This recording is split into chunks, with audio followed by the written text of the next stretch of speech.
Oh, look, obviously it's been almost 6 months in the making since the World Cup, and you know, we've had a series of games where there's been some pretty clear objectives, particularly in terms of broadening the pool and seeing whether we could get some better balance in the squad and some more depth. So, you know, in the end, in the wash-up, I'm pretty pleased with the 23 we've ended up with. And playing at home in front of our own supporters in conditions that they're familiar with and they like, playing in front of family and friends, it'll give them an enormous boost. And you know, I'm certainly hoping that's one of our strengths going into this tournament. Let's do it good, huh? Yeah, let's just get it done. Yeah. Happy New Year.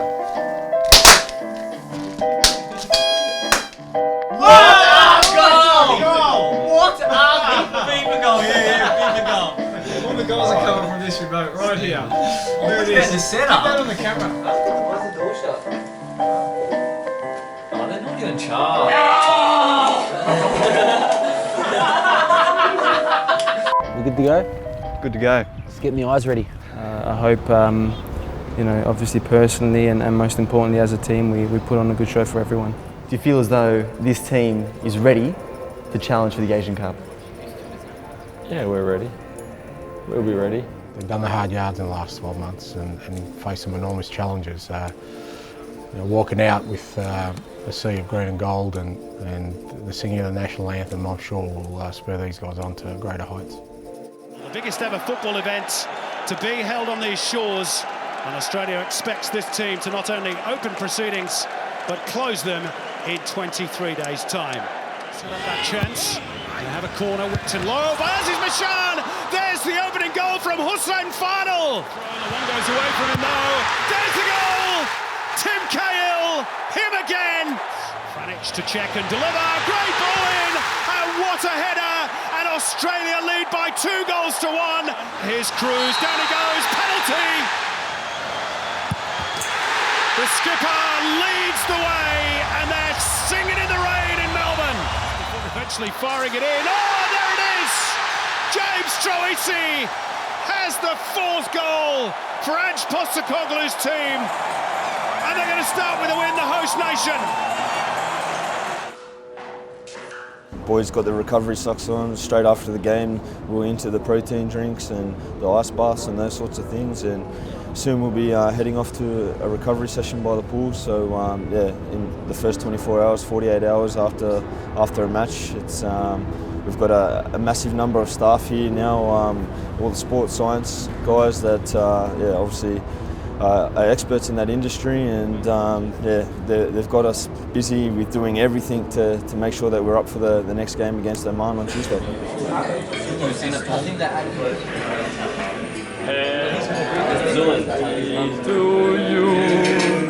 Happy birthday to you. Happy birthday, dear Maddie.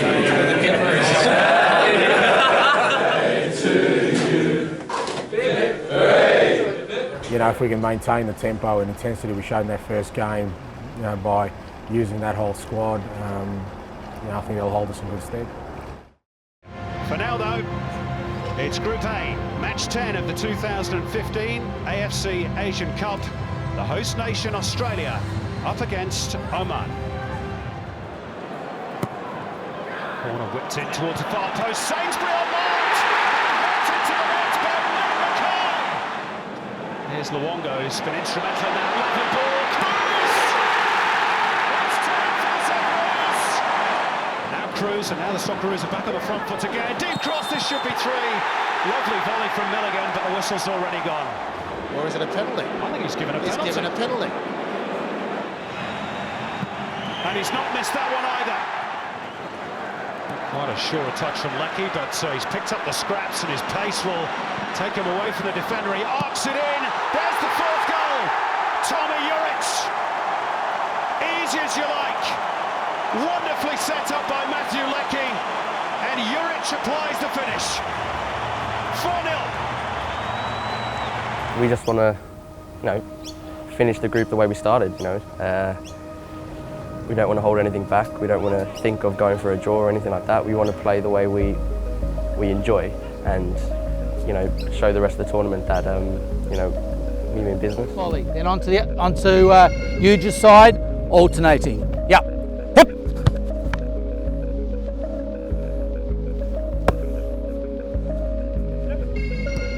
Good shape. We've prepared the same way for each game. We expected every game to be challenging for us, and each team has its own sort of strengths and areas we can exploit. And we've done our homework on them like we have with every other team, and we'll be well prepared, and it'll be a good challenge for us. And again, in front of hopefully 50,000 people, it'll be a great spectacle. What a noise to greet them here at the Brisbane Stadium. Two teams very familiar with one another. Here comes Juric at the back post. Luongo in there as well. Burns tries to sneak it home at the near post, and they'll scramble it away for a corner, South Korea, and that'll do at the moment. Again, good option. Lee Kun-ho in behind, right across the face and in. South Korea in front, right where they need to be if they want to top this group. Luongo picks out Troisi, beautiful turn. James Troisi, and side netting play to tee up Franjic, and Juric, and he spoons it over the bar. Opening up some angles here. Nathan Burns, what a run! And they can't get the tap in through Juric. Back heel on now. Cruz, Robbie Cruz, and the keeper comes up with an extraordinary save. Australia will have to stay in Brisbane, and they're on a collision course with Japan in a semi-final now. They'll take on China in the quarterfinals. And all the smiles are on the faces of the Red Devils in the stand. The performance wasn't too bad. We got some encouraging signs leading into a quarter-final. Obviously we would have loved to have topped the group, but it didn't happen, and we move on. We're glad it didn't. We didn't lose a game in a quarter-final in a group stage. We obviously conceded a pretty poor goal, which we were disappointed with, but having said all that, on the balance of play and the way we performed against a very good opponent, I had no complaints, and if we have a repeat of that kind of performance against China, I'm sure it'll be hard to beat. I like this one. Terry. Very original, very tricky. I think obviously it's disappointing to lose because I thought we were a very good team and created a lot of chances, and on another day we could have scored a lot more. But yeah, we've learned a lesson. If we're going to lose, it's better now than any stage of the tournament onwards from here. So we've learned a lot, and come Thursday night we'll be firing. Australia with 2 wins, 1 loss. They've got to put that to the back of their minds and think forward towards the semi-finals. That's the bare minimum that is expected here in Australia of the hosts. Can they deliver? Yet been able to find a way through. Is this the moment? Bresciano, similar sort of delivery. Kale went for it, couldn't reach it. Back in by Franjic. And Kale go for the spectacular. What about that? What about that? Solid challenge from Cheng Dong, and it comes Cahill! Timmy Cahill again! Australia surely heading for the semi-finals of the Asian Cup. Back on track. Ange Postecoglou's team recovering from that stumble against South Korea, and they march on to the semi-finals where a potential meeting with holders Japan now looms. It was pretty sapping conditions up in Brisbane, so obviously it was a pretty grueling game as well. China pushed us very hard, and they worked very hard as well in defence, and we got the job done. Just arrived for a recovery session, shark-infested waters. Quick lesson on how to become the biggest pest in the team.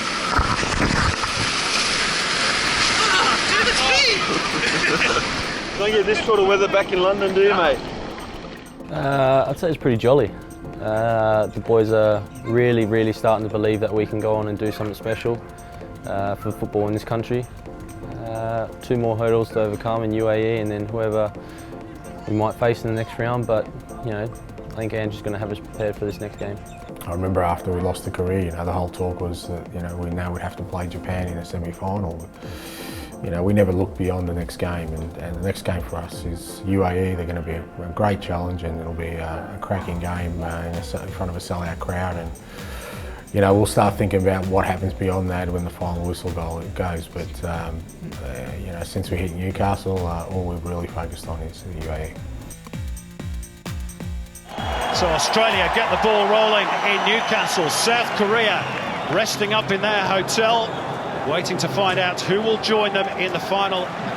KL the obvious threat, but Sporanovic in there as well. That's to Jedinak, and the header is in from Trent Sainsbury. Oh, what a start for Australia. And a chip in towards KL, who went for it. Leckie, good block by the UAE defence, dug out, and then Davidson will score! His first international goal as well. And Australia have a 2-goal cushion. And there we go. It's Australia's day. And in football terms, Australia Day did come a day late, but it's here as the Socceroos qualify for their second successive Asian Cup final. And Ange Postecoglou and his team, who endured the year from hell last year, are in something approaching football heaven. UAE's exciting run is over. Go to the finals. Recovery, I think that's the key word. We've got 3 days, I think 3-4 days to make sure we do the best we can in recovery. That's eat, sleep, massage, ice baths, whatever it is. I'm sure the boys are all going to knuckle down, and you know that's the difference, and that could be the edge come Saturday against South Korea. Who's fitter and who can play as many games in a short period of time. So they're a fantastic team, but I think the key factor is going to be recovery, and I'm sure the boys are going to knuckle down and get the job done. I don't think it's hit home yet. I don't think it's really sunk in, but in the next couple of days, I think the lead up to it's going to hit the boys hard, and yeah, it's a massive thing, not just for us players as individuals, and it's a massive thing for football in this community. You know, if we are successful, you know, winning the Asia Cup, it'll be on the back of a lot of hard work done by generations before this group of players and myself as a coach. So, look, anytime you can win a competition, and in reality as a nation there's only one or two we can't win, it's got to be fairly significant in our evolution. Goes without saying, major final in a tournament that who knows when it's going to be held in Australia next, but yeah, it'll be right up there.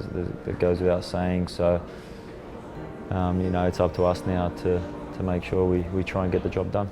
You know, there's some stuff we've been talking about from the first day we've been in camp about what it means to represent your country, and more specifically what it means to be a Socceroo. And you know, the players have, I think, shown all those qualities in this last month, and I guess, you know, the final message will be to make sure that they stay true to those qualities that those before them have brought forward.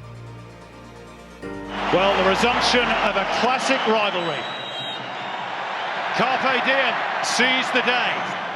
Action in this first period, beating away that Timmy Cahill effort.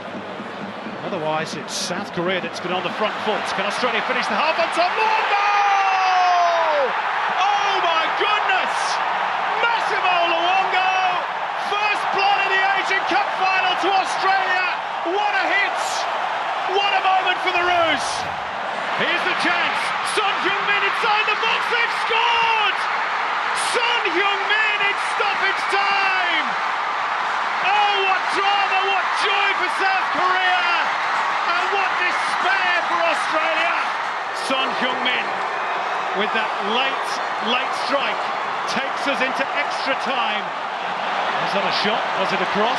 Still he goes on, scrapping for it with Kim Jin-soo.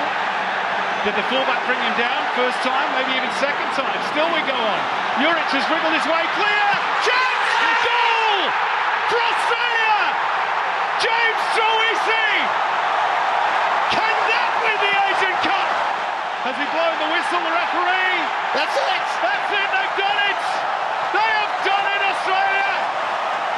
History created with the blast of a referee's whistle. Here's the moment. Australia, champions of Asia.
1, Uric, game over. Thanks, mate.